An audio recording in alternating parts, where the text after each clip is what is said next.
கதாபாத்திரம் ஏற்று நடிப்பதில் நான் மிக்க மகிழ்ச்சி அடைகிறேன், பெருமைப்படுகிறேன். எனக்கு இந்த வாய்ப்பை கொடுத்த மரியாதைக்குரிய ஐயா ஏஜே பாலகிருஷ்ணன் அவர்களுக்கு நன்றி தெரிவித்துக் கொள்கிறேன். நன்றி. உங்கள் தனலட்சுமி பேசுகிறேன். பார்ட் 1 வாசுகியாக பார்த்துருப்பீங்க. பார்ட் 2 என்னை மீண்டும் வாசுகியாக தேர்வெடுத்ததுக்கு ரொம்ப ரொம்ப நன்றி சார். And thank you. அதிகமாக பேச வேணாம்னு சொல்லிட்டாரு. தேங்க்யூ. திருவள்ளுவர் சரி, திருவள்ளுவர் எத்தனை குறள் எழுதியிருக்கார் தெரியுமா உங்களுக்கு?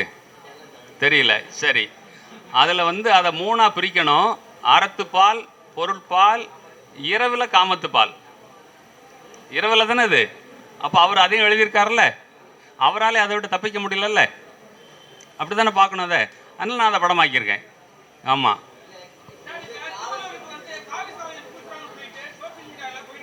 ஆமாம், காவி எங்க அவங்க சொன்னால் சொல்லிட்டு போகிறாங்க. சொல்கிறவன் யார்? அவனுக்கு நான் ஏன் காட்ட போகிறேன்? அந்த படத்திலே காட்டலையே. நீங்கள் கண்ணாடி போடுங்க. பிஆர்ஓ அவருக்கு ஒரு கண்ணாடி வாங்கி கொடுங்க. கண்ணு தெரியல பாவம் பையன் பிள்ளைக்கு. ஆமாம், அவர் எப்போவுமே நாங்கள் காவி போட மாட்டோம். நாங்கள் அவர் காந்தி வழி வந்தவர், கோட்ஸே வழி வந்தவர் அல்ல. சொல்லுங்கள், என்ன கேள்வியிலே காணோம்?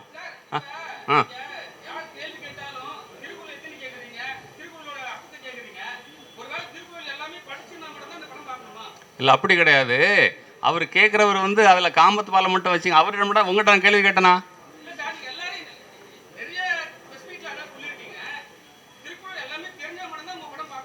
இல்லை, தெரியாதவன் பார்க்கணும். அதுக்கு தான் படம் எடுக்கிறோம். அவர் குறிப்பாக கேட்டார், ஏன் காமத்து பாலை வச்சுருக்கீங்க அப்படின்னுட்டு.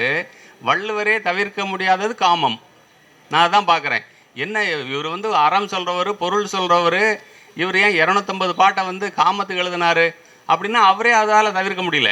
அதனால தான் அதை பற்றி சொல்லியிருக்கேன். அதனால தான் அவர்கிட்ட சொன்னேன், எல்லாரும் குறளை கடைபிடிக்க வேண்டும். படிக்கிறது மனப்பாடம் பண்ணுறதுக்கு தேவையில்லை குறள். அதான் நெட்ட தட்டம் வரப்போகுது. அதன்படி நடக்க வேண்டும். நான் கிட்டத்தட்ட 50% நடக்கிறேன். ஆமாம். அடுத்து சரி,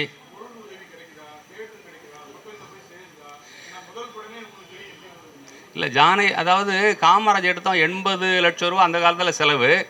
இன்னுமே அதை ரெக்கவர் பண்ணல. சொல்லப்போனால் நான் எனக்கு இப்போ ஐயா உதவி பண்ணாங்க, வேட்டி வேந்தர் உதவி பண்ணாங்க, டிவிஎஸ் உதவி பண்ணாங்க. அப்போ என்ன தோணுதுன்னா, இந்த காலத்துலேயும் திருக்குறளை கடைபிடிக்கும் மனிதர்கள் இருக்கிறார்கள். எனக்கு சொந்தமான இடத்த கூட நான் விற்றுட்டேன். அந்த இடத்துல நான் சந்தோஷப்பட முடியும். இவங்க பணத்தெல்லாம் வாங்கி நான் ஒரு வீடு கட்டினேன். எனக்கு ஒரு சொந்தமாக ஒரு சதுர அடி நிலம் கூட கிடையாது. என் தந்தையார் அளித்த இடத்தை கூட நான் விற்று விட்டேன். அப்போ இவங்கெல்லாம் எனக்கு உதவி செய்கிறாங்க. காந்தி இந்தியாவில் மிகப்பெரிய பிச்சைக்காரர். அடுத்து நான் தான். ஜானகிராமனோட ஒரு நாவலில் வரும். அவர் காட்டுக்குள்ளே நடந்து போய்கிட்டு இருப்பார். இப்போ வரப்பில் ஒரு பூ பூத்துருக்கும். அந்த பூவை பார்த்து அவர் கேட்பார், அதாவது இப்படி ஒதுக்கப்பட்டு கிடக்கிறியே, உன்னை யாராவது எடுத்து முகர்றாங்களா, உலகத்துக்கு தெரியுமா? அப்போ அவரே பதில் சொல்லுவார், என்னோட வேலை பூப்பது மட்டுமே. இதை தலையில் சூடுவாங்க, சூடாமல் போவாங்க, மிதிப்பாங்க, அதை பற்றி கவலை இல்லை. இந்த சமூகத்தை அதை ரசிக்கிற அளவுக்கு நம்ம வளர்த்து கொண்டு வரணும். எல்லாரும் அதை கடைபிடிக்க வேண்டும். அதாவது கடைபிடித்து வாழ்ந்தவங்கெல்லாம் இந்திய அரசியல் எப்படி இருந்தாங்கன்னு உங்களுக்கு தெரியும். கடைபிடிக்காமல் போனவங்க எப்படி இருந்தாங்க இறந்தாங்கிறது உங்களுக்கு நீங்கள் பார்த்துக்கிட்டு தான் இருக்கீங்க. நான் பேர் சொல்ல வேண்டியதில்லை. காமராஜர் கடைபிடித்தவர். அவர் எப்படி வாழ்ந்தார், எப்படி இறந்தார்னு உங்களுக்கு தெரியும். அதை கடைபிடிக்காதவர்கள், நாட்டை சுரண்டியவர்கள் இன்றும் எப்படி இருக்கிறார்கள் உங்களுக்கு தெரியும். ஆமாம். அதான் ஓடிடியை யார் கண்ட்ரோல் பண்ணான்னு உங்களுக்கு தெரியுமா? ஓடிடியை யார் கண்ட்ரோல் பண்ணுறது? மார்வாடிகள் கண்ட்ரோல் பண்ணுறாங்க மோஸ்ட்லி. மார்வாடிகள் என்ன பண்ணுவாங்க? வட்டிக்கு விடுறவங்க. அப்படி தானே? அதாவது தமிழன் படம் எடுத்து நஷ்டமடைகிறான், மார்வாடிகள் படம் வாங்கி லாபம் அடைகிறார்கள். நஷ்டம் தமிழ் மக்களுக்கு, லாபம் வட இந்தியர்களுக்கு. அவனுக்கு எந்த படத்தில் நஷ்டம் கிடையாது. ஆமாம். அதுக்காக நம்ம பணியை செய்யாமல் இருக்க முடியாது. வள்ளுவர் இதெல்லாம் ஒரு குறளும் கடைபிடிக்கலைங்கிறதுக்காக அவர் எழுதாமல் இருந்தாரா? நம்ம வள்ளுவர் அளவுக்கு உயர வேண்டாம், நம்ம வேலையை நம்ம செய்யணும், அவ்வளோதான்.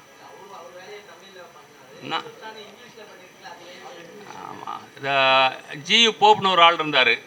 அவர் வந்து அதை எழுதி இங்கே வந்து வாழ்ந்து அங்கே கொண்டு வந்து இன்றைக்கி ஒரு வார்த்தைக்கு அர்த்தம் கண்டுபிடிக்கிறதுக்கு வந்து 2 நாள் ஆகும். அவர் 100 வருஷம் முன்னாடியே மொழிபெயர்த்து வெளிநாட்டுக்கு கொண்டு போனார். அதனால் அதை கொண்டு போகிறோம்.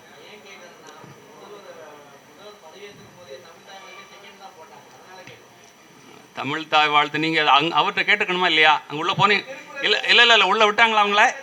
இல்லை உள்ள உள்ள உள்ள இல்லை இல்லை உள்ளே விட்டாங்களா? இங்கே எங்க நான் என்னை பற்றி மட்டும்தாங்க பேச முடியும். பதவியில் இருக்கிறவங்க எவ்வளோ காம்ப்ரமைஸ் பண்ண வேண்டியிருக்கும்.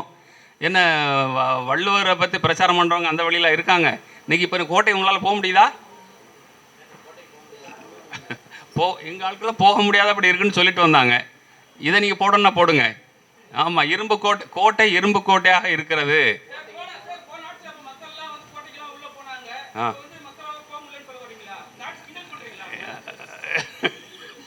இல்லை இல்லை, போன ஆட்சியில் போனாங்கன்னு சொல்ல முடியல, இந்த ஆட்சியில் போக முடியவில்லை என்று சொல்கிறேன்.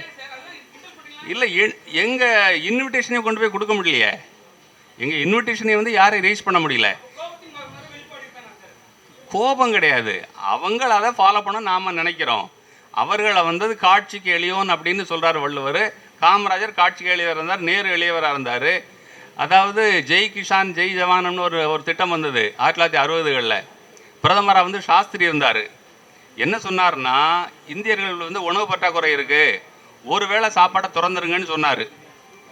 இவர் பிரதமராக இருக்கார், வீட்டுக்கு போகிறாரு, அங்கே வந்து சாப்பாடு வச்சுருக்க அந்த அம்மா நாட்டு மக்களே சாப்பிடக்கூடாதுன்னு சொல்லியிருக்க, நீ என்ன சாப்பாடு வச்சுருக்குன்னு கேட்டார்.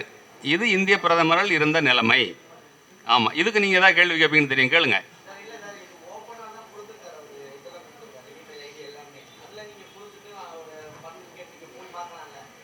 இமெயில் ஐடி இல்லை இல்லை இல்லை, எங்கள் மேனேஜரே உள்ளே போனார், அதுக்கே ரெஸ்பான்ஸ் இல்லை. நீங்கள் இதை போடுங்க, செய்தியை உண்மை தானே சொல்ல போகிறோம்.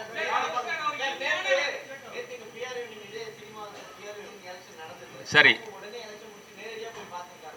அப்போ எங்களை அவங்க ஆமாம், அப்போ வள்ளுவரால் பார்க்க முடியல. அப்படியே இல்லை, அப்போ வள்ளுவரால் பார்க்க முடியலன்னு எடுத்துக்க வேண்டியதான். அப்படி எடுத்துக்கலாம்ல, கரெக்டா? அப்படியா?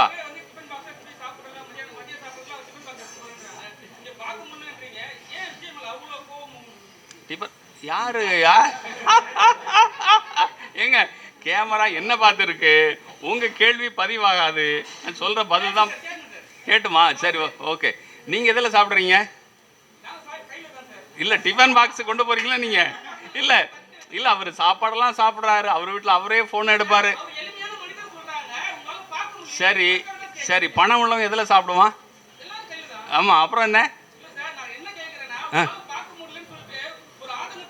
இல்லை, ஆதங்கம் இல்லை. என்ன மேனேஜர் அண்ணே, எங்கண்ணே இருக்கீங்க அண்ணே? ஆமாம், இவர் தான் போயிட்டு வந்தார். ஆமாம், யாரையும் பார்க்க முடியல. ஆமாம், அதானே உண்மை. ஆமாம். ம், இல்லை உதவி இல்லை, இதை துவக்கி வைக்கிறதுக்கு பொருத்தமானவங்க வந்திருக்காங்க. நாங்கள் பண்ணுற பிரச்சாரத்துக்கு அதில் யாராவது ஒரு அமைச்சர் வந்திருந்தாலோ இது இன்னும் கொஞ்சம் அதிக ஒரு மைலேஜ் வந்து பெற்றிருக்கும். அதுதான், வேற என்ன கேட்க போகிறோம்? வேற முந்தைய அரசே வந்து அவர் படத்தை கூட பார்க்க மாட்டேன்ட்டாரே. அவர் வந்து படத்தை பார்க்கவே இல்லை. அவர் வேற என்னென்னோ படங்கள்லாம் பார்க்குறாரு, அவர் தெருக்குள்ளே பார்க்கல. ஆமாம், இப்போ பார்த்துங்க, நீங்கள் இதை நான் சாபமாக விடலை. அது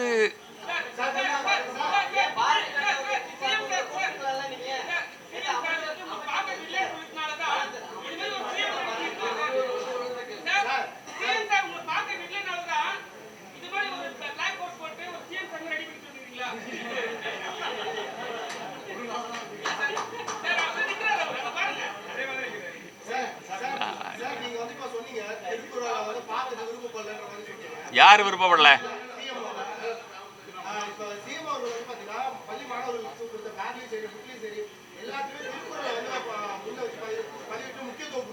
சரி, அது இல்லை, அதுக்கு அவரை பாராட்டிடுவோம். வேற